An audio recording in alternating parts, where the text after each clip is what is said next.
Continuation రెండవ రోజేమో గడప గడప కూడా వెళ్తా ఉన్నాము.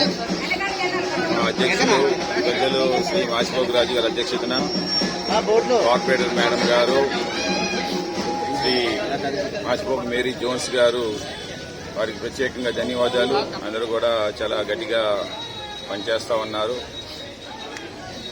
ఈ యొక్క వార్డు ప్రత్యేకత ఏంటంటే మా మేరీ జోన్స్ గారు అనేక అభివృద్ధి పనులు చేశారు. అవి మాకు గట్టిగా పనిచేస్తాయి. నిస్వార్థంగా ప్రజల గుండెల్లో ఉండాలి అని కసిగా పనిచేశారన్నమాట.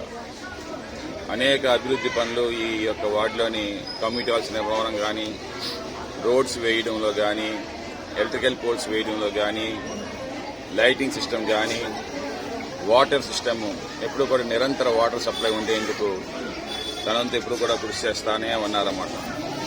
అందుకనే సమస్యలైతే లేని వార్డుగా మనం పరిగణిస్తాము. ఇంకా పైన జగన్మోహన్ రెడ్డి గారు ఏదైతే సంక్షేమ పథకాలు పూర్తిగా ప్రజలకు అందించారో అన్నీ కూడా ఈరోజు ప్రతి ఇంటికి కూడా ఎస్పెషల్లీ ఈ వార్డులోని 100కి 90 ఇళ్లకి సంక్షేమ పథకాలు అందాయన్నమాట. సో వారందరూ కూడా ఈరోజు మా జగన్మోహన్ రెడ్డి గారికి ఓటేసేలాగా ప్రేరేపిస్తా ఉన్నాయి. వారికి మద్దతుగా కోరుతూ ఆల్రెడీ 3వ ఈవీలోకి రావడం జరుగుతుంది. నిజంగా ఈరోజు 16 మంది సౌత్ నియోజకవర్గంలో నామినేషన్ వేస్తే నిలబడటం జరిగింది. ఈ 16 మందిలో అర్హతను మాకు మేము అంటే ఓటు వేయమని అడిగే అర్హత మాత్రం కేవలం మాకని మేము గంటపదం చెప్పగలుగుతాం. ఎందుకంటే ఈరోజు ఈ వార్డులో ఏ మధ్యవర్తులు లేకుండా, ఏ దళారీ వ్యవస్థ లేకుండా, ఎవరికి రూపాయలు లంచం ఇవ్వకుండా నేరుగా దాదాపు 2160 మందికి ఇల్లు పట్టాలు ఇవ్వడం జరిగింది.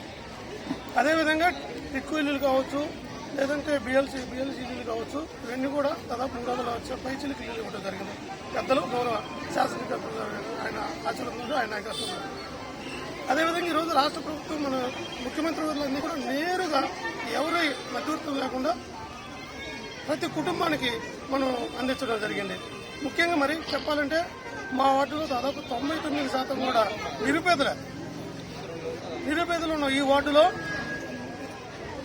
ఎక్కడైనా సరే ఈ రాష్ట్రంలో కావచ్చు, ఈ దేశంలో కావచ్చు, ప్రజాస్వామ్య వ్యవస్థలో ఒక ప్రజాప్రతినిధి దగ్గరికి వెళ్ళాలి, మనం వెళ్ళాలి, ప్రజాప్రతినిధి దగ్గరికి వెళ్ళాలి. కానీ మా ప్రజాప్రతినిధి అయినటువంటి శ్రీ వాసుపల్లి గణేష్ కుమార్ గారు ఆయన మా మధ్యకు వచ్చి ప్రతి వారం ప్రజా దర్బార్ అనే పేరుతోటి వండొచ్చినా, వానొచ్చినా, ఏమొచ్చినా, తుఫాను వచ్చినా, ఉరుములు వచ్చినా, పిడుగులు వచ్చినా టెంట్ వేసుకొని టెంట్ల కింద నిలబడి కూర్చొని ఉదయం నుంచి 9 నుంచి 2 అయిన వరకు ప్రజల సమస్యలే తన సమస్యలుగా, ప్రజల ఆపదలు ఉంటే వారి ఆపదలను తను భావిస్తూ